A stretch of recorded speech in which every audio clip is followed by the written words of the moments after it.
चलो तो बच्चों स्टार्ट करते हैं अपन क्या कंपटीशन एक्ट।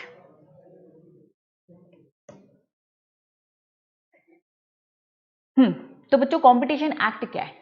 ये जो एक्ट है ये सिंपल आपको क्या मोटिवेट करता है कि सबके बीच में कंपटीशन होना चाहिए। तो चलिए सबसे पहले हम मीनिंग समझते हैं। What do you mean bye competition act? बच्चों ये आपकी रिवीजन क्लासेस है तो प्लीज यहाँ पे सारी चीजें है ना रिवाइज फॉर्म में होंगी, थोड़ी सी फास्ट चलेगी, ठीक है। तो चलो मीनिंग ऑफ कंपटीशन। कंपटीशन का मीनिंग ये एक सिचुएशन है, ये एक situation. Competition refer to a situation in which business environment where a business competitor independently efforts to attract customer। बच्चों तो competition एक सिचुएशन है जिस सिचुएशन में सारे के सारे कॉम्पिटिटर्स क्या करते हैं बच्चों, मार्केट में अपने बेस्ट एफर्ट्स लगाते हैं ताकि वो क्या कर सके, अपने कस्टमर को अट्रैक्ट कर सके और ज़्यादा से ज़्यादा प्रॉफिट कमा सके। तो जब भी ऐसा होता है तो एट द एंड हमारे कस्टमर को ही बेनिफिट होता है, इसलिए कॉम्पिटिशन होना बहुत ज़रूरी है। देन बच्चों इंपॉर्टेंस, यहाँ पे एक्चुअल में मीनिंग बताया है कि क्यों जरूरी है कंपटीशन, क्यों जरूरी है। तो चलिए आगे। Importance of the competition in market, no progress similarly healthy competition become a essential element of the business this day. बच्चों अगर प्रोग्रेस नहीं होगा, बच्चों हेल्दी कंपटीशन नहीं होगा तो ऑब्वियसली आपको फायदा नहीं होगा। तो यहाँ पे फॉलोइंग पर्पसेस दे रखे हैं। सबसे पहला क्यों कंपटीशन होना चाहिए, बच्चों एग्जाम में डायरेक्ट क्वेश्चन आ सकता है क्यों कंपटीशन होना चाहिए। Consumer has access to widest range of the product. बच्चों कंपटीशन होना इसलिए जरूरी है क्योंकि कस्टमर को ज्यादा से ज्यादा है ना ऑल्टरनेटिव्स मिल सके गुड्स में, सर्विसेज में। देन इनोवेटिव आइडियाज मिल सके, बच्चों कॉस्ट रिड्यूस हो सके। एक्चुअल में जो कॉम्पिटिटर्स है वो मार्केट में कस्टमर को अट्रैक्ट करने के लिए ज्यादा से ज्यादा इनोवेटिव सोचेंगे और एट द एंड मार्केट हमारा ग्रो होगा, इनोवेटिव आइडियाज आएंगे और कॉस्ट रिड्यूस होगा, ठीक है। नो मोनोपोली, मार्केट में मोनोपोली नहीं होगी, ठीक है। इकोनॉमी ग्रो करेगा और बच्चों बेटर लिविंग स्टैंडर्ड होगा। तो बच्चों क्या क्या पर्पस है कंपटीशन के आ जाने से, क्या क्या फायदे होंगे। पहला प्रोडक्ट सर्विसेज के हमें वाइड रेंज मिल जाएगी, इनोवेटिव आइडियाज मिल जाएंगे, कॉस्ट रिड्यूस हो जाएगी, मोनोपोली नहीं होगा, हमारी इकोनॉमी ग्रो करेगी और बच्चों क्या होगा, बेटर लिविंग स्टैंडर्ड होगा। चलिए एक्चुअल में थोड़ा सा पास बताती हूँ कंपटीशन रेजिमे इन इंडिया में थोड़ा सा पास बताना चाहूंगी आपको। पहले इंडिया में सबसे फर्स्ट कंपटीशन लॉ था वो था बच्चों एमआरटीपी एक्ट, ठीक है। तो MRTP monopoly restrictive trade practices act था, फिर बाद में इसको रिप्लेस करके कंपटीशन एक्ट आता है। तो एग्जाम में ये भी पूछा जाता है बच्चों दोनों में डिफरेंस बिटवीन एमआरटीपी और कंपटीशन एक्ट। तो बच्चों पहले कौन आया था बच्चों, पहले हमारा एमआरटीपी आया था, तो ये फर्स्ट कंपटीशन लॉ है। फिर इसी को बच्चों रिप्लेस कर है ना एमआरटीपी को रिप्लेस करके कंपटीशन एक्ट आया। तो पहले कौन आया, ऑब्वियसली एमआरटीपी एक्ट आया। देन बच्चों पीरियड की बात हो रही है, ये है प्री लिबरलाइजेशन। बच्चों याद करो है ना, लिबरलाइजेशन इकोनॉमिक पॉलिसी पढ़ते थे 1991। बच्चों हम इंडियन इकोनॉमी 11th-12th की क्लास में पढ़ते थे कि न्यू इंडियन इकोनॉमिक पॉलिसी लेके आए जिसमें हम एलपीजी लेके आए थे, लिबरलाइजेशन, प्राइवेटाइजेशन, ग्लोबलाइजेशन। तो यहाँ पे बोल रहा है एमआरटीपी लिबरलाइजेशन आने से, वो पॉलिसी आने से पहले था, कंपटीशन वो पॉलिसी आने के बाद आए। तो ये प्री है और बच्चों ये क्या है, पोस्ट लिबरलाइजेशन। चलिए एमआरटीपी का एक्ट क्या था, एमआरटीपी का एक्ट था प्रिवेंट करना, रोकना। क्या रोकना बच्चों, मोनोपोलिस्टिक रिस्ट्रिक्टेड ट्रेड प्रैक्टिसेस को रोकना। फिर इसको रिप्लेस करके कंपटीशन एक्ट आता है। कंपटीशन एक्ट क्या बोलता है, भैया मैं चाहता हूं एडवर्स इफेक्ट ना पड़े मार्केट में, कंपटीशन के एडवर्स इफेक्ट। बच्चों होता क्या है, जो लोग भी क्या करते हैं बच्चों, आपस में कंपटीशन खत्म करते हैं और उस कंपटीशन को खत्म करने से मार्केट में जो एडवर्स इफेक्ट आता है ना, उस एडवर्स इफेक्ट को रोकने के लिए हमारा कंपटीशन एक्ट है। और साथ में ये चाहता है हम कंपटीशन ज्यादा से ज्यादा करें। वापस कंपटीशन एक्ट दो बातें बोलता है, हम एडवर्स इफेक्ट को होने से रोकना चाहते हैं और मार्केट में ज्यादा से ज्यादा कंपटीशन हो, इसकी बात करते हैं।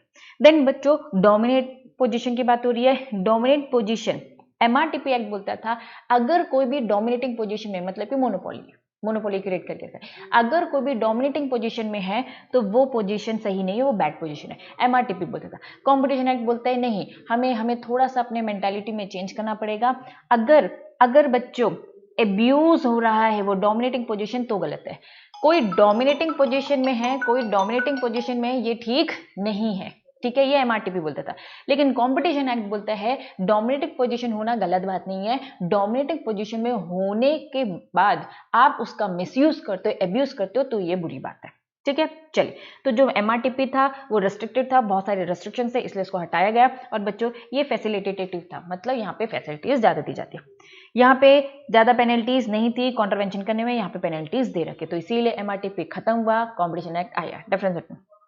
चलिए, तो अब आते हैं कॉम्पिटिशन एक्ट, डिटेल में पढ़ते हैं बच्चों। कॉम्पिटिशन एक्ट एप्लीकेबल होता है whole India except Jammu and Kashmir. ठीक है, ऑब्जेक्ट क्या है बच्चों, इसके ऑब्जेक्ट है 4 इंपॉर्टेंट ऑब्जेक्ट, प्लीज बच्चों 4 इंपॉर्टेंट ऑब्जेक्ट। पहला, प्रिवेंट करना प्रैक्टिस जो भी एडवर्स इफेक्ट कंपटीशन में आ रहा है। अभी बच्चों हमने यहाँ पे 2 पॉइंट्स पढ़ लिए थे, ऑब्जेक्ट में हमने यहाँ पे 2 पॉइंट पढ़ लिए थे। पहला क्या, प्रिवेंट करना adverse effect on the competition, दूसरा क्या था, कंपटीशन को प्रमोट करना। बच्चों यहाँ पे 4 पॉइंट दे रखे हैं, पहला सेम वही है, एडवर्स इफेक्ट होने से रोकना कंपटीशन में।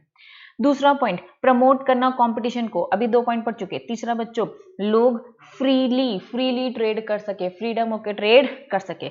और बच्चों, प्रोटेक्ट करना कंज्यूमर के इंटरेस्ट को, बाकी 2 फ्रीली ट्रेड कर सके और कंज्यूमर के इंटरेस्ट को प्रोटेक्ट कर सकते हैं। ठीक है, चलिए, अब इस एक्ट की कुछ इंपॉर्टेंट डेफिनेशन से बच्चों पढ़ना जरूरी है।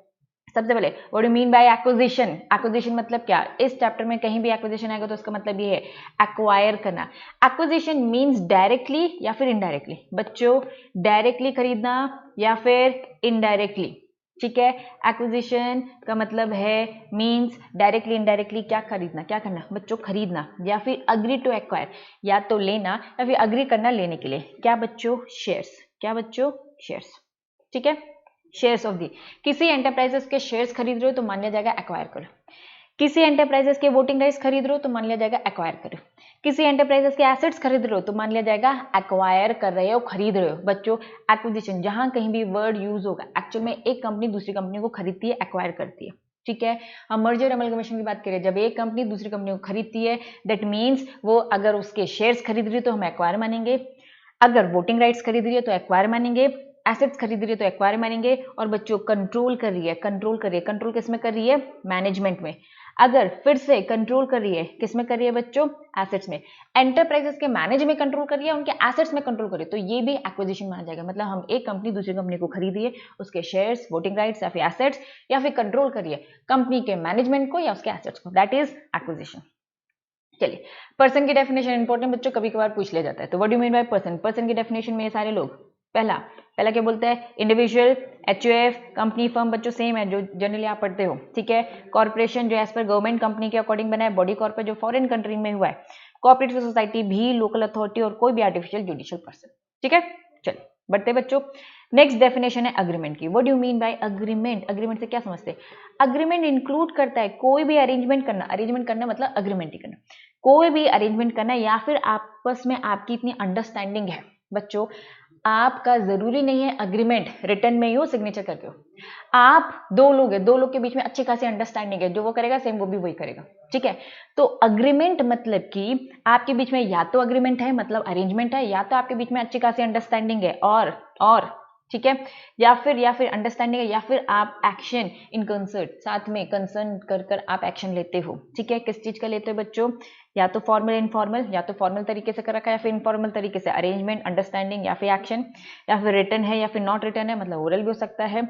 Intent to enforceable by law, ठीक है, इंटेंट टू बी एनफोर्स या फिर एनफोर्स कर रखा है लॉ ने, या फिर not intent to force by law, या तो आपने फॉर्मल इनफॉर्मल किया है, या तो आपने रिटर्न या फिर नॉन रिटर्न है, या फिर किसी लॉ ने एनफोर्स कर रखा है या फिर नहीं, तो फिर आप जो अग्रीमेंट करते हो वो अग्रीमेंट होगा। आगे बहुत जगह पे लिखा होगा, अगर 2 पार्टीज आपस में अग्रीमेंट करते हैं तो बच्चों अग्रीमेंट किसका, कि हम आपस में कंपटीशन नहीं करेंगे, तो ये बहुत गलत है। ठीक है, इससे हमारे मार्केट कंपटीशन में फर्क पड़ता है, कंपटीशन में फर्क पड़ेगा, कंपटीशन अच्छे से नहीं होगा तो एट द एंड हमारे कस्टमर को फायदा नहीं होगा, तो ऐसे अग्रीमेंट को अलाउ नहीं करेगा। जैसे कि एग्जांपल बच्चों, आपस में हमने क्या बोल दिया कि एक काम करेंगे, हम एक प्राइस है, एक प्रोडक्ट है जिसका 50 रुपए, हमने आपस में अग्रीमेंट कर लिया 100 रुपए से ज्यादा नहीं, है ना, हमने कर दिया 100 रुपए से कम में नहीं बेचेंगे, तो ऐसा अग्रीमेंट करना अलाउड नहीं है। इसलिए जहां कहीं भी है ना अग्रीमेंट होगा तो उसकी डेफिनेशन ऊपर कवर हो जाएगी। चलिए नेक्स्ट बच्चों, कार्टेल। कार्टेल मतलब कि हम लोगों ने मिलकर एक एसोसिएशन बना लिया, हम लोगों ने मिलकर डिसाइड कर लिया है कंपटीशन नहीं करेंगे, तो ये कार्टेल भी अलाउड नहीं होता। कार्टेल भी पूछा जाता है, what do you mean bye cartel. Cartel मतलब कि इंक्लूड कोई भी एसोसिएशन मिलकर एक ग्रुप बना लिया आपने, किस किस का ग्रुप बना लिया, प्रोड्यूसर का, किस किस का ग्रुप बना लिया बच्चों, प्रोड्यूसर ने आपस में ग्रुप बना दिया, या फिर सेलर्स ने, या फिर डिस्ट्रीब्यूटर्स ने, या फिर ट्रेडर्स ने, या फिर सर्विस प्रोवाइडर, इन लोगों ने आपस में ग्रुप बनाया है, ग्रुप बनाया और ग्रुप बना के उन्होंने आपस में अग्रीमेंट किया है। किस चीज का अग्रीमेंट किया है कि लिमिट करेंगे, कंट्रोल करेंगे, अटेम्प्ट टू कंट्रोल। क्या बच्चों, ग्रुप बना के ग्रुपिज्म कर ये लोग है ना क्या कर रहे हैं, प्रोडक्शन को कंट्रोल कर रहे हैं, लिमिट कर रहे हैं, या फिर अटेम्प्ट कर रहे हैं कंट्रोल करने का। तो ये गलत बात है। कार्टेल मतलब मिलकर आप एक एसोसिएशन बना रहे हो और आपस में डिसाइड कर रहे हो कि हम गुड्स एंड सर्विस के प्रोडक्शन को कंट्रोल करेंगे, डिस्ट्रीब्यूशन को कंट्रोल करेंगे, सेल्स को, प्राइस को कंट्रोल करेंगे, जो कि बिल्कुल सही बात नहीं है। मार्केट के सिचुएशन से जाने दो, कंपटीशन टफ होगा तो अच्छा होगा, फायदा होगा। आप लोगों ने ग्रुप बना लिया और किसी को फायदा नहीं पहुंचाने दे रहे हो।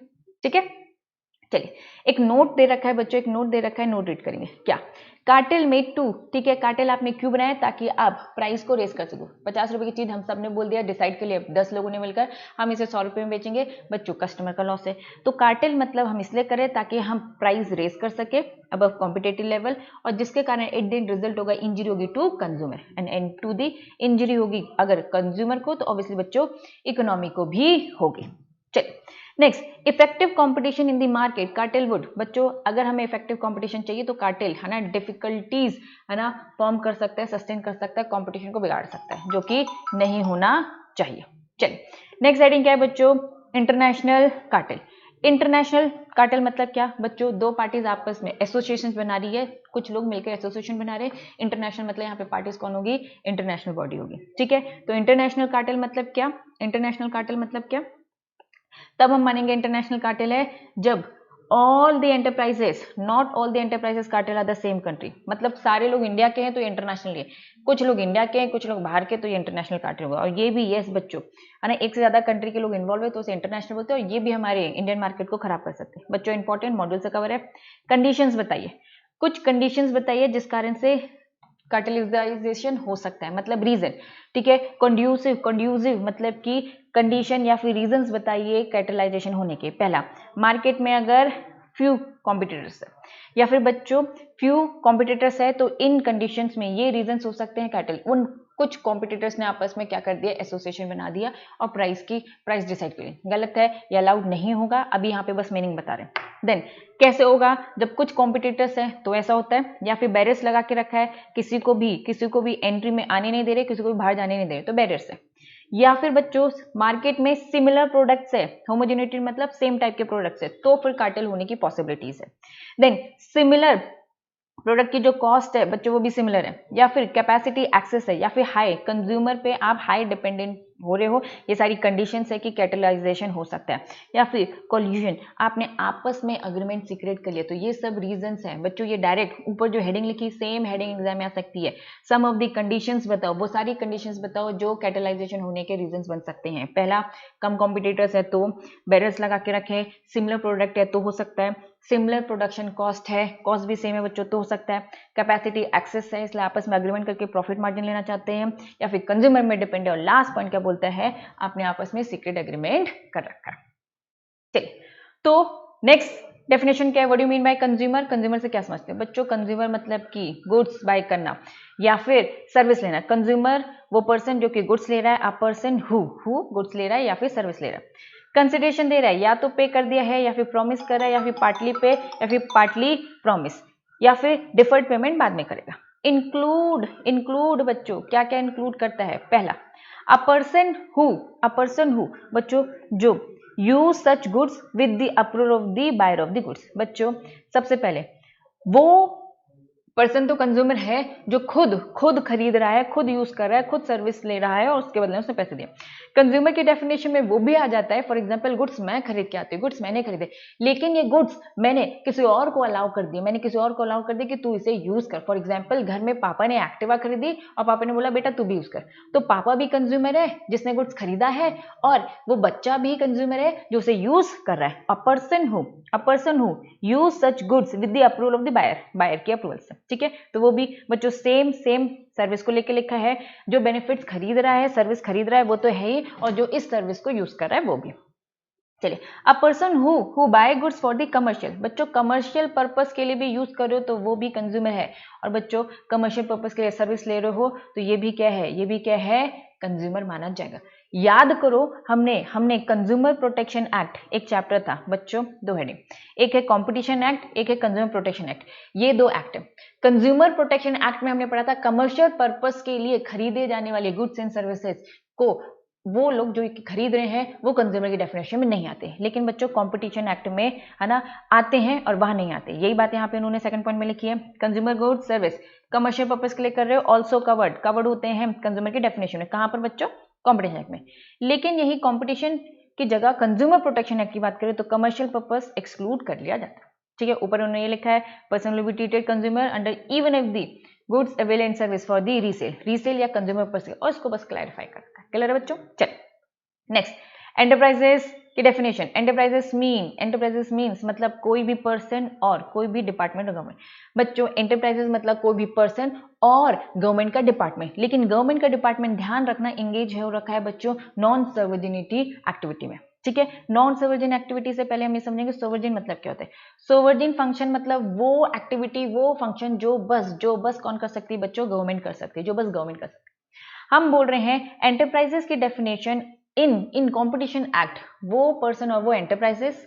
ठीक है, एंटरप्राइजेस मतलब वो पर्सन और वो डिपार्टमेंट और गवर्नमेंट। गवर्नमेंट कौन सा काम करे बच्चों, नॉन सोवर्जिन मतलब वो नॉर्मल लोग भी कर सकते हो, गवर्नमेंट भी कर सकती है। सोवर्जिन मतलब कि जो एक्टिविटी बस काम हमारी सरकार कर सकती है। फॉर एग्जाम्पल जैसे बच्चों रेलवे हो गया, वो बस हमारी गवर्नमेंट कर सकती है, बाहर के लोग नहीं कर सकते। तो बस यहाँ पे उन्होंने ये बोल रखा है कि सोवर्जिन वाले फंक्शन एंटरप्राइज की डेफिनेशन में नहीं आएंगे।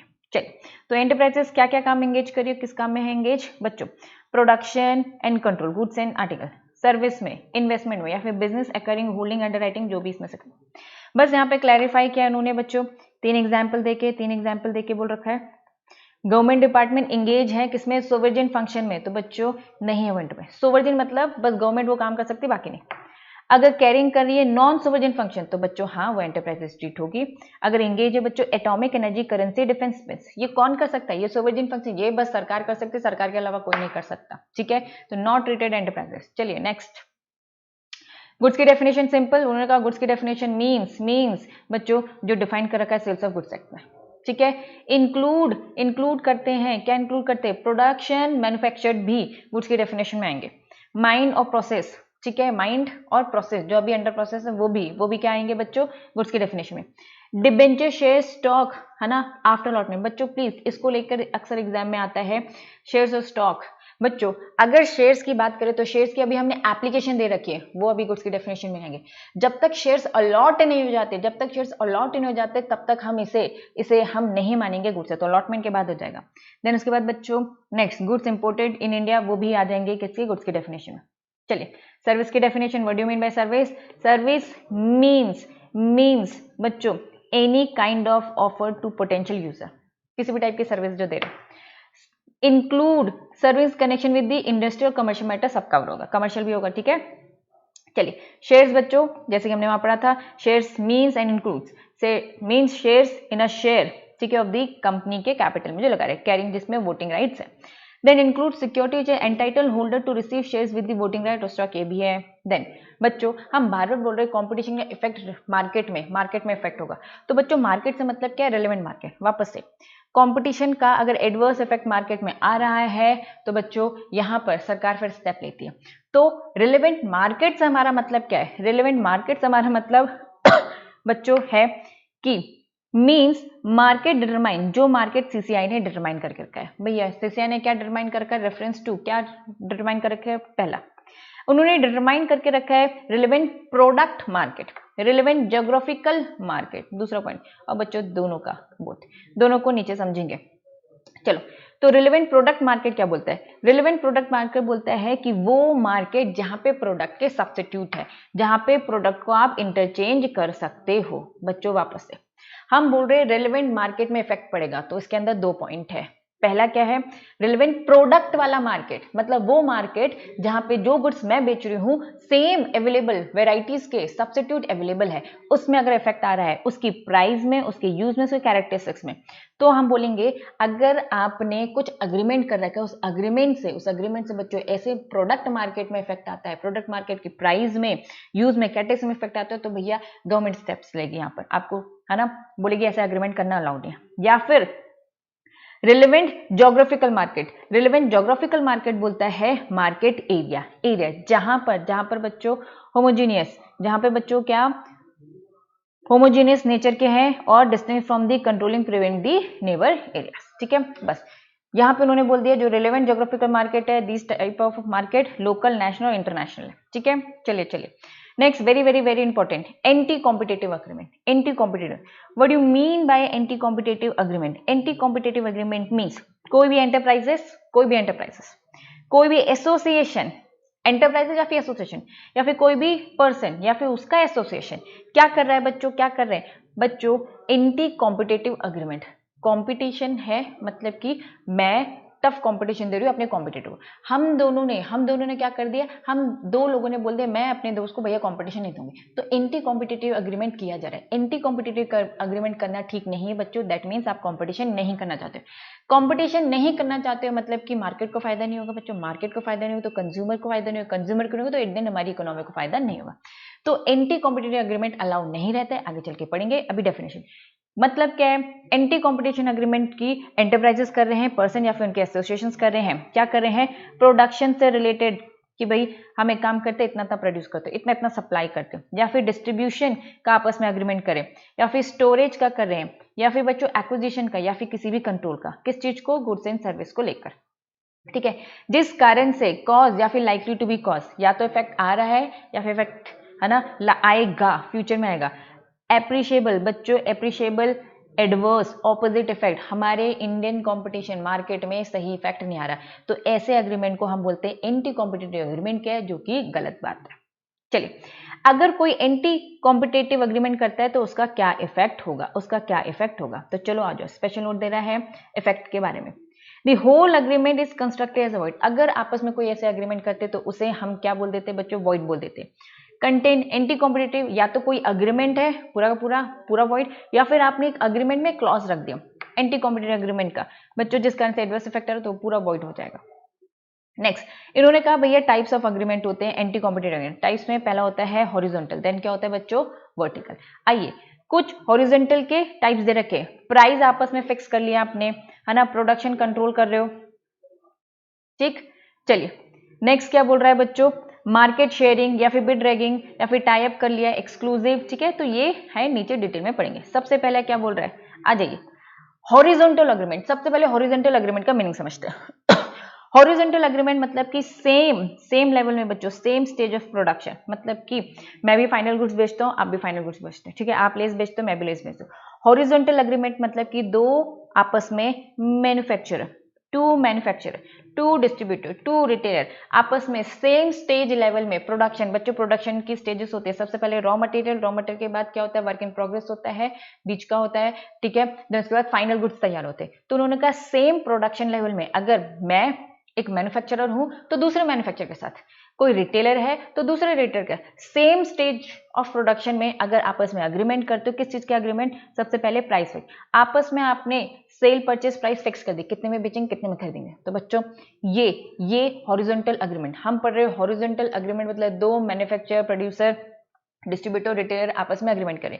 दूसरा होता है बच्चों वर्टिकल अग्रीमेंट। वर्टिकल अग्रीमेंट मतलब कि डिफरेंट लेवल ऑफ प्रोडक्शन, मतलब एक मैन्युफैक्चर किससे कर रहा है, दूसरे रिटेलर से कर रहा है, एक प्रोड्यूसर किससे कर रहा है बच्चों, फाइनल गुड्स रॉ मटेरियल से कर रहा है। तो ये वर्टिकल अग्रीमेंट मतलब कि स्टेजेस अलग अलग है, यहाँ पे स्टेजेस सेम है, वहां पे स्टेजेस अलग है। अब इसके अंदर क्या क्या टाइप्स आते हैं, चलो, तो फोर काइंड्स ऑफ है ना हॉरिजॉन्टल अग्रीमेंट होते हैं। सबसे पहला आपने सेल या परचेज, है ना, परचेज या सेल प्राइस आपने आपस में फिक्स कर ली, गलत बातें नहीं करना चाहिए। या फिर आपने बोला कितना प्रोडक्शन करोगे, आपने कंट्रोल किया, लिमिट किया, production, supply, market, technical development में आपने आपस में क्या कर दिया है, कंट्रोल कर दिया, इतना ही करेंगे, 10,000 यूनिट बनाएंगे, इससे ज्यादा नहीं। तो आपस में आपने एग्रीमेंट किया, गलत है, नहीं करना चाहिए। या फिर आपने मार्केट आपस में बांट लिया, तुम इस एरिया में बेचना, मैं इस एरिया में, ठीक है। तो वो बंदा इधर नहीं आएगा, कंपटीशन नहीं आएगा, हम उधर नहीं जाएंगे तो वहां कंपटीशन आएगा, तो मोनोपोली टाइप की क्राइटेरिया। तो ऐसे अग्रीमेंट हॉरिजॉन्टल अग्रीमेंट कहलाते हैं और ये अलाउड नहीं है। नेक्स्ट बच्चों, बिड रैगिंग। बिड रैगिंग का बच्चों मीनिंग यहां दे रखा है सीक्रेट, आपने दो या दो से ज्यादा लोगों ने मिलकर आपस में सीक्रेट एग्रीमेंट कर लिया, उस सीक्रेट एग्रीमेंट में हम अपने कंपटीशन को कम कर रहे हैं, ठीक है। Agreement where the parties engage in the similar production goods and service, eliminate या फिर रिड्यूस कर रहे कंपटीशन ऑन द बिड। अक्सर ये गवर्नमेंट एंड प्राइवेट सेक्टर्स में बहुत ज्यादा होता है बच्चों, ये पॉपुलर है। सीक्रेट, आप यहाँ पे सीक्रेट अग्रीमेंट करो। बच्चों एग्जाम में ये भी पूछा जाता है, सेम हेडिंग आ जाएगी, सम इंपॉर्टेंट वेज। बच्चों तरीके बताओ जो कि बिडिंग ये लोग करते हैं, बिड रैगिंग करने वाले लोग। तो सबसे बच्चों फिर से बोल रही हूँ, some of the most commonly adopted ways, ठीक है, इन विच कोल्यूसिव बिडिंग या फिर बिड रैगिंग में अकर। कब कब बिड हो सकता है, रैगिंग, बिड रैगिंग हो सकता है, मतलब सीक्रेट आप अग्रीमेंट कर रहे हो। पहला क्या बच्चों, अगर हमने किन किन सिचुएशंस को बोलेंगे बिड रैगिंग किया, हम 5-10 लोगों ने समझ लो गवर्नमेंट के टेंडर भरे, गवर्नमेंट बोल रहा है ये सड़क बनानी है, बताइए कितने बनाएंगे, तो हमने सबने मिलकर डिसाइड कर लिया हम एक प्राइस बोलेंगे सबको, ठीक है। गवर्नमेंट ने बोला भैया मैं तो 10 लाख ही दे सकता हूँ, हम लोगों ने सबने मिलकर बोल दिया हम तो 20 लाख लेंगे, हम तो 20 लाख लेंगे। इस चक्कर में आइडेंटिकल बिड होगी, गवर्नमेंट को महंगा पड़ेगा, गवर्नमेंट को देना पड़ेगा, किसी को भी आएगा 20 लाख मिलेगा बच्चों, ठीक है। तो सेम बिड रख लिया आपने, या फिर वॉलेंट्री आपने हाई बिड रख दी, इन्फ्लेटेड बिड मतलब हाई बिड रखी, या फिर बच्चों आपने आपस में एग्रीमेंट कर लिया कि कोई भी बिडिंग नहीं करेंगे एक दूसरे के अगेंस्ट, या फिर बच्चों कॉमन नॉर्म्स आपने डिसाइड कर लिए। जब आप प्राइस कैलकुलेट करें तो सब ने आपस में मिलकर क्या बोले, तू भी सेम प्राइस रख, हम भी सेम प्राइस रखेंगे, कैलकुलेट करने के स्टैंडर्ड सेम होंगे। हमने स्क्वीज आउट कर दिया आउटसाइड बिडर को, हमने प्रेशर दिया कि भैया कोई दूसरा नया बिडर मार्केट में ना एंटर हो पाए, या फिर बच्चों पहले से ही एडवांस में हमने डिसाइड कर लिया भाई हम 10 लोग हैं, इसी को प्रोजेक्ट मिलेगा, पहले से डिसाइड करके, गवर्नमेंट ने डिसाइड नहीं किया, हमने आपस में एग्रीमेंट कर लिया है। तो ये सब चीजें क्या कहलवाती है बच्चों, बिड रैगिंग। एग्जाम में डायरेक्ट क्वेश्चन आता है। चलिए वर्टिकल एग्रीमेंट में क्या बोल दिया बच्चों, डिफरेंट लेवल ऑफ प्रोडक्शन में कर रहे हैं, ठीक है। तो डिफरेंट लेवल ऑफ प्रोडक्शन में भी यहाँ पे अलग अलग कैटेगरीज हैं। चलिए तो आ जाइए, लिस्ट है सबसे पहले टाइन अरेंजमेंट, हमने आपस में अरेंजमेंट कर लिया, अग्रीमेंट कर दिया। हमने कहा फॉर एग्जांपल प्रिंटर, मैं प्रिंटर बेचूंगा, प्रिंटर के साथ आपको इंक भी खरीदनी पड़ेगी। बच्चों वो इंक कहीं और से ले सकता है, इंक कहीं और से ले सकता है, बट मैंने जबरदस्ती बोल दिया भाई प्रिंटर तो है ना हम बेचेंगे, साथ में आपको इंक भी खरीदनी पड़ेगी, अगर इंक नहीं खरीदोगे हम प्रिंटर नहीं देंगे। तो आपने वर्टिकल अग्रीमेंट किया है, वर्टिकल अग्रीमेंट किया है, तो टाइन arrangement it is an agreement, ये एक अग्रीमेंट है, रिक्वायर्स परचेजर को बोल दिया खरीदने, प्रिंटर खरीदने वाले को हमने बोल दिया कि purchase some other goods, ink भी खरीद के लेकर जाए एज अ कंडीशन, नहीं खरीदेगा तो हम नहीं देंगे, तो टाइन अरेंज। तो यहाँ पे हमने जबरदस्ती का कर दिया, ये भी अलाउड नहीं है। एक्सक्लूसिवली सप्लाई अग्रीमेंट, हमने कहा यहाँ पर कंडीशन रख दी कि भैया buyer of the goods that he can deal only the seller goods. हमने क्या बोलते हैं फॉर एग्जांपल बच्चों, अक्सर डीलर है ना, दुकानों में जाके बहुत सारे डीलर्स आते हैं, वो बोलते हैं कि भाई आप अपनी दुकान में बस लेस का रखो, चिप्स लेस का रखो, बाकी किसी का नहीं रखो। तो बच्चों ये भी सही नहीं है। आपने एक्सक्लूसिव बोला आपने ऐसा अग्रीमेंट कर लिया दुकानदार से कि आपकी दुकान में बस मेरा ही गुड्स मिलेगा, एक्सक्लूसिव सप्लाई गुड्स। फिर से रीड करो, ये एक अग्रीमेंट है जहां पे seller of the goods put a condition, बेचने वाला डीलर आता है दुकानदार से बोलता है भाई सुन कंडीशन ये है, बायर ऑफ द गुड्स है ना दुकानदार को बोलता है तुझे बस मेरे गुड्स रखने पड़ेंगे बाकी किसी के नहीं। तो एक्सक्लूसिव सप्लाई अग्रीमेंट गुड्स को लेकर बात करता है। नेक्स्ट एक्सक्लूसिव डिस्ट्रीब्यूशन अग्रीमेंट, ये एरिया को लेकर बोलता है, ये बोलता है भैया इस एरिया में तो मेरे गुड्स बिकेंगे बाकी नहीं। तो ये एक अग्रीमेंट है जहां पे आपने रिस्ट्रिक्शंस लगा दिए एरिया को लेकर। Next refusal to deal specific party, हमने बोल दिया इस पार्टी से डील नहीं करनी, तो ऐसे अग्रीमेंट करिए कि हम आपके साथ तभी बिजनेस करेंगे जब आप इस पार्टी को हटा दोगे। थर्ड पॉइंट बोलता है हम आपके साथ डील करेंगे जब आप इसी एरिया में डिस्ट्रीब्यूशन करोगे। सेकंड पॉइंट बोलता है हम आपसे तभी डील करेंगे जब आप पर्टिकुलर गुड्स में बात है ना इस गुड्स को बेचोगे बाकी गुड्स को नहीं बेचोगे। तो ये सब आपने क्या किया वर्टिकल अग्रीमेंट। देन रीसेल, सामने वाले ने बोल दिया कि भैया सेलर ने बोल दिया तुम आगे चल के जो रीसेल करोगे तो मैंने जो प्राइस बोला उसी में करोगे। तो बच्चों agreement wages price of this resale by the purchaser is stipulated by the seller, seller ने ही बताइए आगे सेलर से मुझसे कोई खरीद के गया, मैंने बोल दिया भाई तू आगे बेचेगा तो इससे ज्यादा में नहीं बेचना, तो ये भी एक अग्रीमेंट कॉन्ट्रैक्ट कहलाता है वर्टिकल अग्रीमेंट जो कि अलाउड नहीं है। लेकिन इसका एक एक्सेप्शन है, एक्सेप्शन क्या, if agreement clearly state that price lower than the price can be charge, तो बच्चों कम प्राइस में बोल सकते हैं, मैंने बोला एमआरपी 100 रुपए से कम में बेच सकता है, ये नहीं बोलूंगी एमआरपी से ज्यादा, तो बच्चों ये गलत हो जाएगा। देन बच्चों कुछ एक्सेप्शन है एंटी कॉम्पिटिटिव एग्रीमेंट का। यहाँ पे अगर आपने एंटी कॉम्पिटिटिव एग्रीमेंट किया भी है तो भी कोई दिक्कत नहीं है, ये यहाँ पर ये जो चैप्टर इसमें एप्लीकेबल नहीं होता है। Not treated anti competitive agreement in situation, अगर आपने कॉपीराइट के रेस्पेक्ट में कोई एग्रीमेंट किया है कोई बात नहीं, ये एंटी कॉम्पिटिटिव एग्रीमेंट नहीं है। पेटेंट में क्या है कोई बात नहीं है, ट्रेड में कर रखा है ठीक है, ट्रेडमार्क में कोई बात नहीं, ज्योग्राफिकल इंडिकेशन गुड्स में कर रखा है तो कोई बात नहीं, डिजाइन एक्ट में कर रखा है तो कोई बात नहीं, यहाँ पे लिस्ट है नेगेटिव। इवन उन्होंने यहाँ पर बोल दिया बच्चों 2 पॉइंट है, ये तो इंटेलेक्चुअल प्रॉपर्टी राइट से रिलेटेड है। जॉइंट वेंचर, अगर किसी ने आपस में जॉइंट वेंचर कर रखा है, क्यों कर रखा है, ताकि हम इंक्रीज कर सके, ताकि हम इफिशिएंसी इंक्रीज कर सके, है ना, किसी भी अग्रीमेंट को किया गया है ताकि इंक्रीज कर सके इफिशिएंसी इन द प्रोडक्शन बढ़ाने के लिए क्या है, सप्लाई डिस्ट्रीब्यूशन स्टोरेज ये सब बढ़ाने के लिए क्या, तो ये तो अच्छी बात है, तो ये भी एंटी कॉम्पिटिटिव एग्रीमेंट नहीं है और इससे एडवर्स इफेक्ट मार्केट में नहीं हो रहा।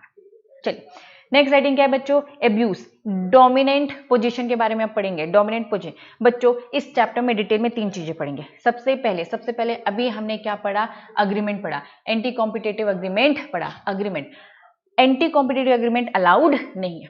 नेक्स्ट पढ़ रहे हैं डोमिनेंट पोजीशन। तीसरी चीज पढ़ेंगे बच्चों कॉम्बिनेशन। ये 3 चीज वापस से बोल रही हूँ बच्चों, 3 चीज। पहली चीज क्या है, एंटी कॉम्पिटिशन अग्रीमेंट पहला। दूसरा क्या है बच्चों, अभी दूसरा हम क्या देख रहे हैं, डोमिनेंट पोजीशन का अब्यूज, डोमिनेंट पोजीशन, एंड तीसरा कॉम्बिनेशन। इस चैप्टर में 3 चीज इंपॉर्टेंट, एंटी कॉम्पिटिटिव एग्रीमेंट पूरे से अब हम ओवर कर चुके हैं, अब हमारा बचता है डोमिनेंट पोजीशन एंड कॉम्बिनेशन। तो what do mean by dominating position, आइए समझते हैं। डोमिनेटिंग पोजीशन को अब्यूज करना, हमने एमआरटीपी एक्ट का पर्पस पढ़ा था। एमआरटीपी एक्ट बोलता है साफ डोमिनेटिंग पोजीशन अच्छा नहीं है, डोमिनेटिंग पोजीशन अच्छा नहीं है। कॉम्पिटिशन एक्ट बोलते हैं नहीं बाबा, डोमिनेटिंग पोजीशन होनी अच्छी बात है, उसका अब्यूज करना, उसका मिसयूज करना गलत बात है, ठीक है। तो इन्होंने कहा सबसे पहले मीनिंग समझो भाई, डोमिनेटिंग पोजीशन का मतलब क्या होता है। आइए, तो डोमिनेटिंग पोजीशन मतलब कि अब पोजीशन जिसमें एक एंटरप्राइजेस या ग्रुप के पास एक पोजीशन है, जो कि वो क्या कर रहा है बच्चों, उस पोजीशन को इंडिपेंडेंटली, है ना, उसके पास कंट्रोल है और अफेक्ट द कंज्यूमर, है ना, इन इट्स फेवर। तो कंज्यूमर इस तरीके से अफेक्ट करता है, कॉम्पिटिशन में इस तरीके से अफेक्ट करता है कि कंज्यूमर उसके फेवर में आते हैं, तो ये डोमिनेटिंग पोजीशन होती है। स्पेशल नोट बच्चों वही चीज एक्सप्लेन करा जो अभी मैंने आपको बताया। Dominating position not consider as the competition act, competition act बोलता है मेरे हिसाब से बैड नहीं है, रादर इसका मिसयूज करना गलत है। एमआरटीपी बोलता था डोमिनेटिंग पोजीशन गलत, लेकिन हम तो कॉम्पिटिशन एक्ट पढ़ रहे, वो तो अब हट चुका है। अब उन्होंने कहा एब्यूज करना गलत बात है, तो चलो एब्यूज को प्रोहिबिट कर रखा है, मिसयूज आप नहीं कर सकते। उस मीनिंग समझो पहले इसका। Prohibition of the abuse of dominating position means बच्चों एंटरप्राइजेस या फिर ग्रुप वेदर डायरेक्टली या फिर इनडायरेक्टली क्या कर रहे हैं बच्चों, क्या कर रहे हैं, अनफेयर कंडीशन कर रहे हो, तो बच्चों ये हम मानेंगे कि अब्यूज कर रहे हो। आपने प्रीडेटरी प्राइस डिसाइड करिए। प्रीडेटरी प्राइस का पहले मीनिंग समझिए, what do you mean by predatory price. Predatory price मतलब below the cost of production. बच्चों गुड्स बनाने में जितना भी पैसा लगा, फॉर एग्जांपल 500 रुपए का गुड्स बना है, तो बच्चों मार्केट में 600 में बेचूंगी, 100 रुपए का मार्जिन लेके। अगर 500 रुपए की चीज बनी है मार्केट में 600 बेचूंगी, लेकिन आप कह रहे हो कि आपने एक ऐसी प्राइस डिसाइड कर दी मार्केट को खराब करने के लिए, 500 रुपए की चीज कॉस्ट ही बनी है, तो आपने क्या किया, उससे कम रुपए में, आपने कहा 200 रुपए में बेचूंगा। क्यों आप 200 रुपए में बेच रहे हो, ताकि कॉम्पिटिटर, आपको जो कॉम्पिटिटर है उसका दिवालिया निकल जाए, वो बेच पाएगा नहीं, उसको मार्केट छोड़ना पड़ेगा। तो आप जानबूझ के प्राइस कम कर रहे हो ताकि कंपटीशन सामने वाला छोड़ दे। तो प्रीडेटरी प्राइस मतलब वो price below the cost of the production of the goods service with a view. क्यों आप कर रहे हो, आपका पर्पस है कंपटीशन खत्म करना, कॉम्पिटिटर को बाहर निकालना, ठीक है। फिर से सेम बातें बच्चों नीचे लिखिए, 2 कंडीशन। पहला selling of the goods below the cost of the production, दूसरा एलिमिनेट करना कंपटीशन को, कॉम्पिटिटर्स को। तो ये प्रीडेटरी प्राइस कहलाता है। तो ये भी बच्चों अपनी पोजीशन का मिसयूज करना है। पहला क्या बच्चों, पोजीशन का मिसयूज करना प्रोहिबिटेड है। पोजीशन का मिसयूज करना कब बोलेंगे, जब आप क्या कर रहे हो, अनफेयर ट्रेड प्रैक्टिसेस कर रहे हो, या फिर आप प्रीडेटरी प्राइस डिसाइड कर रहे हो, या फिर आप बैरियर्स क्रिएट कर रहे हो, एंट्री नहीं करने दे रहे हो किसी को मार्केट में, या फिर मार्केट से डिनाई कर रहे हो, नहीं एक्सेस करने दे रहे हो, या फिर आपने लिमिट या रिस्ट्रिक्शंस लगाए किस चीज में, प्रोडक्शन में, गुड्स की, सर्विस में, और टेक्निकल या फिर सफिशिएंट साइंटिफिक डेवलपमेंट में, ठीक है। चलिए नेक्स्ट बढ़ते बच्चों। पावर, सीसीआई की पावर क्या है, पावर क्या सीसीआई की पावर है, सीसीआई की, CCI full form competition commission of India. इस एक्ट में अथॉरिटी सीसीआई ही है जो चेक करती है कि आपने कंपटीशन खराब किया है, मार्केट में एडवर्स इफेक्ट पहुंचाए, तो इसके लिए हमारी सीसीआई ही बैठी है। सीसीआई के पास फुल पावर है डिसाइड करने का कोई भी एंटरप्राइजेस है डोमिनेटिंग पोजीशन यूज करे कि नहीं करे। अगर वो डोमिनेटिंग पोजीशन में है तो कोई दिक्कत नहीं है, डोमिनेटिंग पोजीशन में कोई दिक्कत नहीं है, लेकिन बच्चों अब्यूज करिए तो दिक्कत है, और जैसे ही अब्यूज करेगी बच्चों तो ऑब्वियसली सीसीआई स्टेप लेगा। ठीक है, तो यहाँ पे क्या लिखा है, मेयर मतलब only existence of dominance is not worried.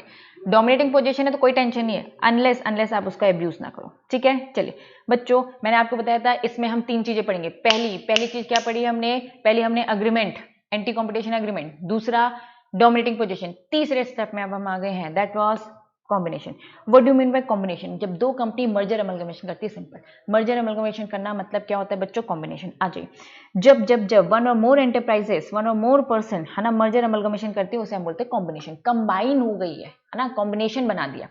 चलिए, तो भाई कब बोलेंगे, अगर उसने शेयर्स एक्वायर किया है, वोटिंग राइट्स एक्वायर किया है तो हम बोलेंगे, या फिर उसने कंट्रोल किया मैनेजमेंट में एसेट्स में तो हम बोलेंगे भैया कंबाइन हो गए, या फिर मर्जर अमलगमेशन किया, शुद्ध लैंग्वेज में बोले तो बच्चों ये 3 पॉइंट्स कॉम्बिनेशन है, एग्जाम में पूछा जाता है, इंपॉर्टेंट है। What do you mean bye combination, जब 2 या 2 से ज्यादा कंपनी आपस में क्या करती है, एक दूसरे के शेयर्स खरीदती है, वोटिंग राइट्स करती है, कंट्रोल करती है, या फिर मर्जर अमलगमेशन करती है। ठीक है, ऑल दी कॉम्बिनेशन, जब भी ऐसा कुछ होगा, 2 कंपनी ने आपस में मर्जर कर लिया और एक्सीडिंग दी फाइनेंशियल थ्रेशोल्ड, यहाँ पे एक लिमिट दे रखी है, यहाँ पे एक लिमिट दे रखी है, ये लिमिट, इस लिमिट को वो अगर एक्सीड करते हैं कंबाइन होने के बाद, लिमिट को एक्सीड करते हैं तो बच्चों मैंडेटरी आपको कमीशन से अप्रूवल लेनी पड़ेगी। कमीशन मतलब सीसीआई से अप्रूवल लेनी पड़ेगी, जो हम आगे चलकर पढ़ेंगे। चलिए, अगर कोई कॉम्बिनेशन करता है तो उसका इफेक्ट क्या होगा, अगर कोई कॉम्बिनेशन करता है और उस कॉम्बिनेशन करने के बाद उस कॉम्बिनेशन का एप्रिशिएबल एडवर्स इफेक्ट पड़ता है कंपटीशन में इन मार्केट इन इंडिया के रिलेवेंट मार्केट में अगर कुछ गलत प्रभाव पड़ता है तो बच्चों उस कॉम्बिनेशन को बोल दिया जाता है वॉइड है, आपको कंबाइन होने नहीं देते। 2 कंपनी आपस में मर्जर करती है, उस मर्जर को पहले हम देखेंगे क्या लिमिट एक्सीड हो रही है, जो आगे चल के हम टेबल देखेंगे। इस टेबल की लिमिट अगर एक्सीड होगी और एक्सीड होने के बाद लिमिट एक्सीड होने के बाद बच्चों देखा जाएगा सीसीआई को बताओ, पहले सीसीआई को बताओ। फिर से मर्जर हुआ 2 कंपनी का, ठीक है, मर्जर होने के बाद लिमिट एक्सीड हो रही है, हाँ हो रही है, लिमिट एक्सीड हो रही है तो सीसीआई को नोटिस दो, सीसीआई अपनी इंक्वायरी चालू करो। जैसे ही वो इंक्वायरी चालू करेगा और उसे दिखता है एडवर्स इफेक्ट हो रहा है तो आपको कंबाइन होने नहीं दिया जाएगा। अगर एडवर्स इफेक्ट नहीं हो रहा है तो आपको कंबाइन मिल जाएगा, होने दिया जाएगा। चलिए, एक नोट दे रखा है बच्चों, नोट क्या बोलता है, नोट बताता है not every combination is bad, सारे कॉम्बिनेशन बैड नहीं होते। इंक्वायरी करेगा ना, सीसीआई चेक करेगा एडवर्स इफेक्ट आ रहा है कि नहीं आ रहा है, कॉम्बिनेशन कर लो, एडवर्स इफेक्ट होगा रोक दिया जाएगा, एडवर्स इफेक्ट नहीं होगा चलो मर्जर कर लो। Every combination is not bad, only combination जो कि एडवर्स इफेक्ट डाल रहे कॉम्पिटिशन इंडिया तो हम उससे बोलते हैं बैड है। ठीक है, for CCI to determine, CCI decide करता है कि एडवर्स इफेक्ट आ रहा है कि नहीं आ रहा, ये उसका काम है। आगे चल के हम डिटेल में पढ़ेंगे, है ना, कौन कौन से फैक्टर्स से ध्यान देने के लिए सीसीआई किन किन बातों को देखता है कि मार्केट में एडवर्स इफेक्ट आ रहा है कि नहीं। चलिए नेक्स्ट बच्चों, हेडिंग क्या है, नोटिस। जैसे कि मैंने आपको बताया सबसे पहले कॉम्बिनेशन डेफिनेशन कवर हो रहे हैं, हाँ हो रहे, थ्रेशोल्ड लिमिट कवर हो रहे हैं, हाँ हो रहे हो, चलो फटाफट कॉम्बिनेशन जो हो रहे हो उसका नोटिस दो। किसको दोगे, सीसीआई को बताओगे कि हम कंबाइन हो रहे हैं, हम लिमिट से क्रॉस हो रहे, प्लीज हमें चेक करिए। ठीक है, चलो enterprises who desire to enter, जो कॉम्बिनेशन होना चाहता है, serve notice disclosing the details of the propose combination, 30 दिन के अंदर जब भी प्रपोज किया कॉम्बिनेशन। आज बोर्ड ऑफ डायरेक्टर की मीटिंग होती है, आपस में उन्होंने डिस्कस किया हम कॉम्बिनेशन करना चाहते हैं, आप कॉम्बिनेशन करना चाहते हो कोई बात नहीं, यहां से जिस दिन डिसाइड किया प्रपोज किया या फिर बच्चों जिस दिन अग्रीमेंट किया 2 लोगों ने, यहां से 30 दिन के अंदर बता दो। लेकिन बच्चों एक स्पेशल नोट दे रखा है, इस स्पेशल नोट में एग्जाम्पशन की बात की गई है। 2017 में एक नोटिफिकेशन आया तो उस नोटिफिकेशन में एग्जाम्पशन है, उन्होंने कहा 30 दिन के अंदर नोटिस देने की जरूरत नहीं है। हम क्या बोल रहे हैं, आज बोर्ड ऑफ डायरेक्टर ने मीटिंग की और डिसाइड किया हम कंबाइन होंगे, यहां से 30 दिन के अंदर आपको इन्फॉर्म करना है। अगर आप 30 दिन के अंदर इन्फॉर्म नहीं करोगे है ना तो ये गलत हो जाएगा। बट एक नोटिफिकेशन आया, उन्होंने आपको एग्जाम्पशन दे दिया कि 30 डेज के अंदर आपको बताने की जरूरत नहीं है, आप रिलैक्स हो। बस कॉम्बिनेशन करने से पहले बच्चों कंबाइन हो रहे हो, थ्रेशोल्ड लिमिट क्रॉस करो, आपको सीसीआई को इन्फॉर्म करना है, 30 दिन के अंदर इन्फॉर्म करना है, ये जरूरी नहीं है आप 40 दिन के बाद आओ, 50 दिन के बाद आओ, 60 दिन के बाद आओ, कोई फर्क नहीं पड़ता, जब आना है तब आओ। लेकिन याद रखना कंबाइन तभी होने देंगे जब आप सीसीआई को बताओगे। पहले जो कंडीशन थी 30 डेज के अंदर बताने की, इससे रिलैक्स दे रखे, लेकिन ये रिलैक्सेशन ज्यादा टाइम के लिए नहीं है, रिलैक्सेशन बस 5 साल के लिए। दैट मीन्स 2017 में नोटिफिकेशन आए, मतलब 18, 19, 20, 17 से 18, 18 से 19, 19 से 20, 20 से 21, 21 से 22, मतलब 2022 तक का ये है। दैट मीन्स जैसे 2022 में 5 साल कंप्लीट होंगे, उसके बाद वापस से 30 डेज के अंदर आपको नोटिफिकेशन देना पड़ेगा, ठीक है, 30 दिन के अंदर। चलिए आ जाइए, नेक्स्ट बोलता है बच्चों हेडिंग क्या है, व्हेन नोटिस रिक्वायर्ड कब देना है, मैंने आपको बताया कब देना है, जब दो पार्टी आपस में कंबाइन होने का सोच रही है। प्लीज अपनी बैलेंस शीट उठाए, बैलेंस शीट उठा के ये लिमिट देख ले बच्चों। ए कंपनी और बी कंपनी आपस में मर्ज हो रही है, दोनों का कंबाइन साइज देखेंगे, ठीक है, यहां पे लिखा है देखो, notice is required when the combined size, मतलब ट्रांसफर का देखेंगे आफ्टर मर्जर होने के बाद। ए और बी, ए बी बन गई, मतलब ए बी का देखेंगे, ये ट्रांसफरी कंपनी है ना, मतलब एक खत्म हो गई, बी ही जिंदा है, ठीक है, आफ्टर मर्जर। एक्सीड करता है ये मैंडेटरी लिमिट जो नीचे दे रखा है, तो आपको सीसीआई को इन्फॉर्म करना पड़ेगा। तो आ जाइए, अगर दो इंडियन कंपनी आपस में कर रही है बच्चे फिर से बोलिए, दो इंडियन कंपनी आपस में करिए, अगर उनका एसेट 2000 करोड़ से ऊपर होता है, तो आपको पहले तो देखो कंबाइन हो रहे, डेफिनेशन में आ रहे हो, हाँ डेफिनेशन में आ रहे हो, लिमिट क्रॉस करो, नहीं हम लिमिट क्रॉस नहीं करें तो मत बताओ, सीसीआई को मत बताओ।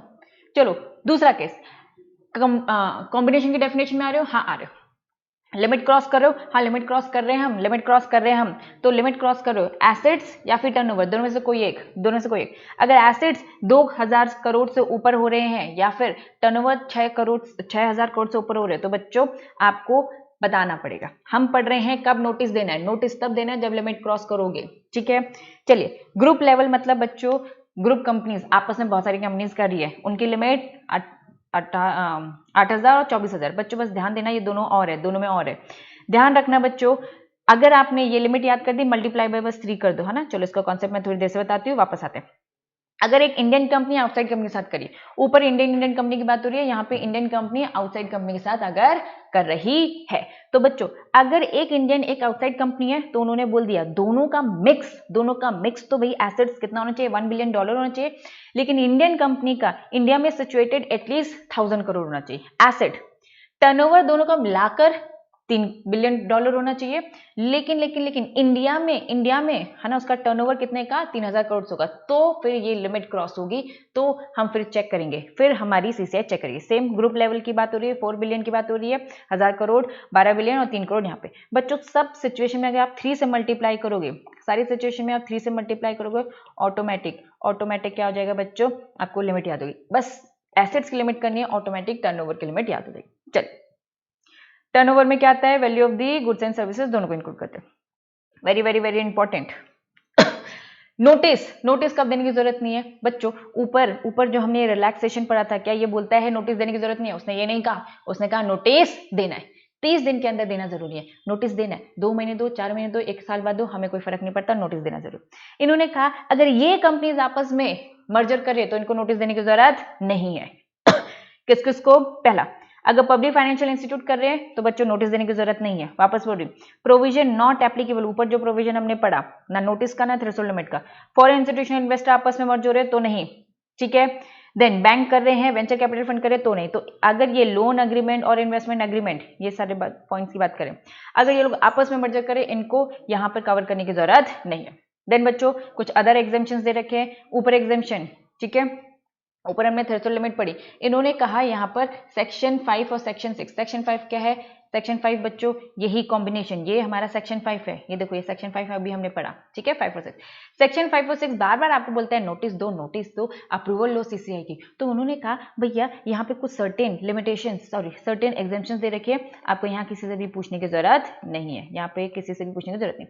सबसे पहले डी मिनिमस एग्जेम्पशन नोटिफिकेशन 2006 में आया था, रीजनल रूरल बैंक का 2017 में आया था, रिकंस्ट्रक्शन अमलगमेशन नेशनलाइज्ड बैंक का 2017 में आया था। इनको उन्होंने एग्जाम्पशन दे रखी है।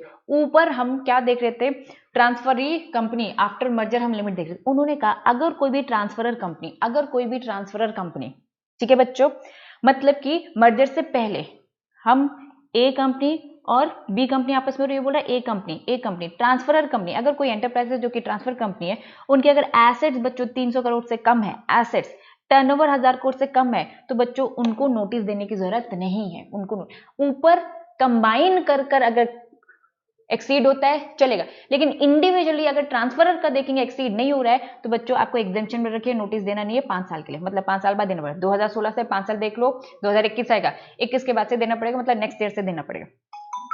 अगर कोई रीजनल रूरल बैंक है, अगर कोई रीजनल रूरल बैंक है, ठीक है बच्चों, ये लोग आपस में क्या कर रहे हैं, कॉम्बिनेशन कर रहे हैं बच्चों, तो प्लीज इनको भी 5 साल की एग्जाम्पशन दे रखा है। देन अगर कोई बच्चों कौन सा बोल दिया, अमलगमेशन या नेशनलाइज बैंक है, reconstruction transfer of whole any part या अमलगमेशन नेशनलाइज बैंक, इनको 10 साल की एग्जाम्पशन दे रखे हैं बच्चों। एक और वैसे 4th पॉइंट, अगर कोई central public sector enterprises, shortcut में सीपीएससी बोलो या फिर कोई ऑयल गैस सेक्टर वाली कंपनी, इनको भी 5 साल की एग्जाम्पशन दे रखे। बस ये पूरी एग्जाम्पशन याद रखनी है, किस किस में एग्जाम्पशन बच्चों। फ्लो चार्ट शॉर्टकट में यही चीजें जो हमने पढ़ी। सबसे पहले देखो क्या कॉम्बिनेशन की डेफिनेशन में आ रहे हो, ये कॉम्बिनेशन की definition, shares, voting rights, control, assets management, merger, combination की डेफिनेशन में आ रहे, यस और नो, यस आ रहे।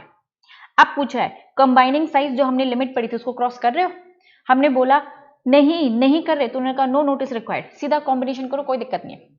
हाँ लिमिट क्रॉस कर रहे, यस कर रहे, उन्होंने बोला सबसे पहले देखो क्या एग्जेम्पशन में कवर हो, हमने बोला एग्जेम्पशन में कवर है, उन्होंने कहा नोटिस देने की जरूरत नहीं है, बढ़िया आप फ्री कॉम्बिनेशन। हमने कहा नहीं हम तो नहीं आ रहे, तो भैया नोटिस दोगे सीसीआई को नोटिस वैसे ही दोगे, ठीक है बच्चों। नेक्स्ट अब क्या है बच्चों, procedure to be followed if there is a combination. अगर कॉम्बिनेशन हो रहा है तो प्रोसीजर फॉलो करना पड़ेगा। सबसे पहला पॉइंट क्या करना पड़ेगा, सर्विंग ऑफ नोटिस आपको देना पड़ेगा, ठीक है। एक मिनट देख लेते हैं कितना और बचा है।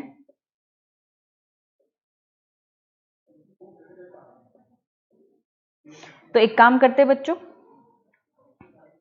बस इतना पोर्शन और करते हैं, फिर उसे हम नेक्स्ट वीडियो में कंटिन्यू करेंगे, ठीक है। बस ये प्रोसीजर इसको कंप्लीट करते हैं। आइए तो चलिए, कॉम्बिनेशन हो रहा है तो अब नोटिस देना पड़ेगा। नोटिस उसको सीसीआई को कितने दिन के अंदर, 30 डेज के अंदर। क्या आप 30 डेज देने की जरूरत है, नहीं है ना, 5 साल तक रिलैक्सेशन देने की जरूरत नहीं। तो यही लिखा है वंस थ्रेशोल्ड, जो नीचे थ्रेशोल्ड लिमिट दे रखी थी क्रॉस करते हो प्लीज 30 दिन के अंदर, है ना, आपको क्या देना है 30 दिन, कहां से, जब भी एग्रीमेंट हुआ वहां से 30 दिन के अंदर आपको सीसीआई को बताना है। लेकिन फिर सीसीआई डिसाइड करेगी एडवर्स इफेक्ट आ रहा है कि नहीं इंडियन मार्केट, लेकिन स्पेशल नोट बताता है एग्जेम्पशन 30 डेज अब देने की जरूरत नहीं है 5 साल के लिए। चलिए पहले हमने क्या दिया, नोटिस दिया। नोटिस देने के बाद अब सीसीआई के पास नोटिस आ गया, सीसीआई चेक करेगा, स्क्रूटनाइज करेगा कि भाई इंफॉर्मेशन कंप्लीट है कि नहीं। अगर इंफॉर्मेशन इनकम्प्लीट है, अगर इंफॉर्मेशन बच्चों इनकम्प्लीट, फाउंड डिफेक्टिव और इनकम्प्लीट, तो भैया पार्टीज को बोलेंगे भैया कंप्लीट करो ना। तीसरा पॉइंट क्या बोल रखा है, प्राइमर फेस एविडेंसेस देखेंगे। प्राइमर फेस क्या ओपिनियन है, अगर सीसीआई का प्राइमर फेस ओपिनियन है कि भैया कुछ गड़बड़ है, विद इन 30 डेज और रिसीट ऑफ द नोटिस में आस्क एडिशनल इन्फॉर्मेशन मांग लेगा, ठीक है। फोर्थ पॉइंट क्या बोलते हैं, इन्विटेशन टू पब्लिक को आप दो बच्चों, पब्लिक को जनता के सामने हमें रखना पड़ता है। जनता के सामने आप रखोगे कि आप दो कंपनी आपस में कंबाइन हो रहे, प्लीज जनता को बताना चाहिए। फिर जनता ऑब्जेक्शन रेस करेगी, जब भी जनता को बताओगे जनता के पास 15 दिन का टाइम है ऑब्जेक्शन रेस करने का। फिर जब जनता के सामने हमने मैटर रख दिया है, जनता जो ऑब्जेक्शन रेस करेगी उसकी बातें सुनेंगे, और सब सुनने के बाद अगर सीसीआई को लगता है, सीसीआई बिलीव या फिर सीसीआई बिलीव एडवर्सली इफेक्ट है या फिर नॉन एडवर्सली इफेक्ट है, अगर नॉन है तो अप्रूवल मिल जाएगा, अगर एडवर्स इफेक्ट है तो नल एंड वॉइड, आपको कॉम्बिनेशन करने नहीं दिया जाएगा। नीचे बस ये दे रखा है नोट में, क्या बोलता है, CCI also ask parties to modification, वो मॉडिफिकेशन भी कर सकता है, मतलब कि क्या पता छोटा मोटा डिफेक्ट चेंज करके आपको अप्रूवल भी दिया जा सकता है, ठीक है। तो यहाँ पर नेक्स्ट हेडिंग ये एंड है हमारा। इफेक्टिव डेट क्या कॉम्बिनेशन का, कॉम्बिनेशन को आपको एडेंट खत्म करना है। कॉम्बिनेशन नॉट इफेक्ट जब तक 210 दिन हो जाएंगे तब तक इफेक्ट में नहीं आ सकता, या फिर बच्चों कमीशन ने पहले ऑर्डर पास किया, विच एवर इज अर्लियर। वापस से बोलो, पूरी कॉम्बिनेशन प्रोसेस 210 दिन तक चलेगी। 210 दिन ओवर हो गई और सीसीआई ने कोई रिप्लाई नहीं दिया, तो बच्चों डीम्ड है, अब हम कंबाइन करेंगे, क्योंकि सीसीआई ने कोई ऑर्डर पास नहीं किया। या तो 210 दिन या तो सीसीआई ने ऑर्डर पास किया, which ever is earlier. CCI ने कुछ ऑर्डर पास नहीं किया, अभी कॉम्बिनेशन 210 दिन चल ही रहा है, तो बच्चों ऑब्वियसली अब हमें कंबाइन करने से कोई रोक नहीं सकता। तो चलो यहाँ पे ओवर करते हैं, बाकी मेरी नेक्स्ट वीडियो में कवर होगी बच्चों।